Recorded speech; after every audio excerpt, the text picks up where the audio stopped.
Essa semana, mais um avião de brasileiros foi deportado dos Estados Unidos. Isso fez bater o recorde em 7 meses desse ano.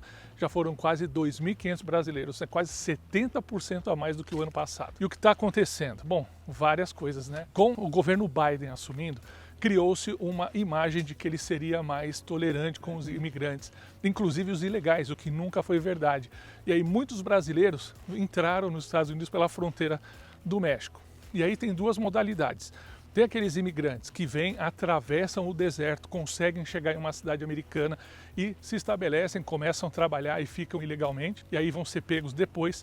E tem aqueles que, às vezes mal orientados, até por coiotes, entram na fronteira, se entregam, para a imigração americana, acreditando que vão poder aguardar em solo americano pedidos de asilo. Mas o que muitos desses imigrantes não sabem é que para pedir asilo nos Estados Unidos, você precisa ter um caso concreto de ameaça de morte. E eles chegam aqui e simplesmente dizem que por conta do desemprego no Brasil, por conta do Covid, ou então estão com medo da violência urbana. E isso, na maioria das vezes, não é suficiente para ganhar um green card, de asilo. E para deixar isso claro, desde o início do governo Biden, eles estabeleceram o Dedicated Dock, que é um caminho expresso para analisar esses pedidos, que a gente chama de CAICAI, que é quem chega e se apresenta na imigração. O objetivo é, em 300 dias, receber o imigrante, dar ali a primeira assistência para ele de 15 dias e já encaminhar o pedido dele para um juiz de imigração. E agora, então, estão saindo esses julgamentos e muitos deles estão sendo deportados, mas muito mesmo, justamente porque não tem um motivo comprovável de ameaça de vida. E aí, o CAICAI, que era uma estratégia antiga dos imigrantes, virem para cá, se entregar na imigração e conseguir permanecer 5, 6 anos trabalhando, juntando dinheiro em dólar, e aí quando fosse deportado, ir para o Brasil já com uma economia, não tem funcionado. Inclusive, muitos desses imigrantes têm saído no prejuízo, porque tem gasto com passagem aérea, com hospedagem, às vezes com serviço dos coiotes, aí ficam nos Estados Unidos 10 meses e não juntam dinheiro suficiente nem para pagar as despesas que tiveram anteriormente. Tá? Por isso a gente fala muito que essa estratégia do CAICAI é uma roubada.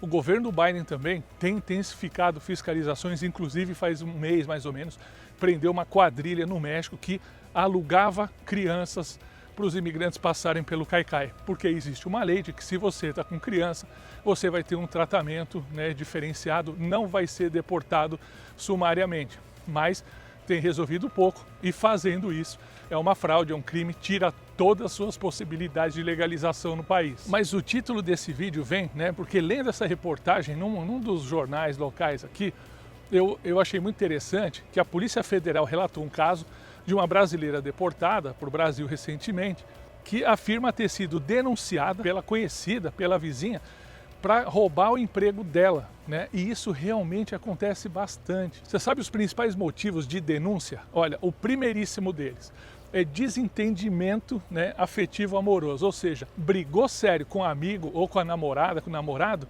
em vingança, eles denunciam para a imigração. Segundo motivo, são motivos de trabalho. Você prestou um serviço, não recebeu o que tinha que receber, foi tentar receber, foi brigar com o contratante, ele vai lá em vingança, te denuncia na imigração. Agora, e o terceiro, você vê, esse que a moça relatou, uma amiga, vizinha, simplesmente denunciou na imigração para a menina ser presa e assumir a vaga dela na empresa que trabalhava, que eu acho que era uma lanchonete. E essas histórias, infelizmente, são muito reais, Vocês acham que os imigrantes todos se ajudam? Muito pelo contrário, muitas vezes eles competem vorazmente pelo mesmo espaço e acabam jogando sujo para conseguir o espaço de um do outro. Isso é muito ruim, mas acontece. Sem falar dos perigos que os imigrantes se submetem fazendo uma travessia ilegal. Alguns morrem no deserto, várias notícias disso nos últimos meses.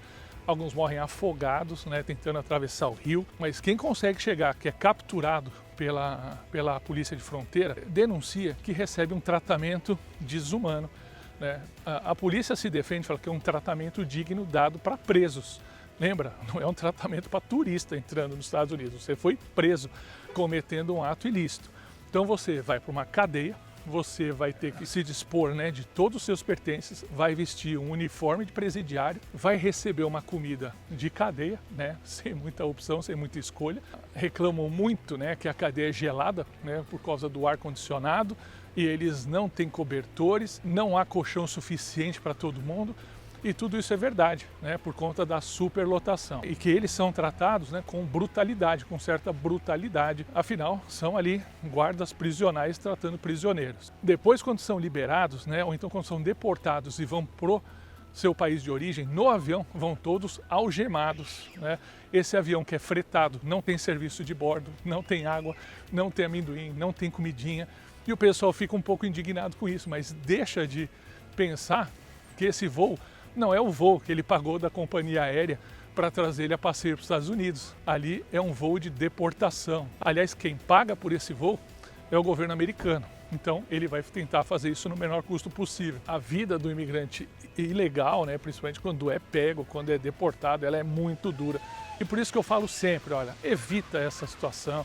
Eu entendo todo mundo que tem um sonho de vir, mas eu realmente não entendo como a pessoa que tem inclusive outros caminhos, eles acabam se submetendo a isso. Muito disso é falta de informação e por isso que a gente fez o vistômetro para tentar mostrar para as pessoas, né, que existem mais de 200 vistos americanos e que talvez elas conseguem se enquadrar em alguns dos vistos que elas nem conhecem. Se é o teu caso, entra no site vistômetro.com.br, faz o seu teste e ele vai te indicar as suas chances nos 20 principais vistos usados pelos brasileiros para imigrar. Bom, e se você quer saber mais sobre imigração, mais sobre vistos, né, você também pode entrar no nosso site, que é o imigrefácil.com.br. Lá tem muita informação de qualidade para você. E pode também acompanhar as lives do canal do YouTube do Imigre Fácil às segundas-feiras que eu gravo com um advogado. Bom, e aí se você ainda assim decidir migrar por qualquer caminho e chegar aqui, lembra de uma coisa. Aqui você vai encontrar muita gente boa e muita gente ruim. Então você precisa tomar cuidado, né, com elas em todos os lugares. Na igreja, no trabalho, na escola, fica atento. Divide o menos possível de informações que podem fragilizar você com polícia, com imigração, etc. Guarda isso para você, não sai comentando com ninguém. Arruma um bom advogado, um advogado de verdade que possa te representar bem quando você estiver em dificuldades, tá? Até você chegar no teu green card e na tua cidadania e aí você realizar o sonho americano. Então, eu espero que isso te ajude, né? Que tudo dê certo aí no teu processo de imigração. E quando você chegar aqui precisando de casa, né, para comprar, você sabe, você pode me procurar. Meu nome é Ricardo Molina, sou broker da Talent Imobiliária aqui na Flórida, onde uma nova vida te espera. Boa sorte!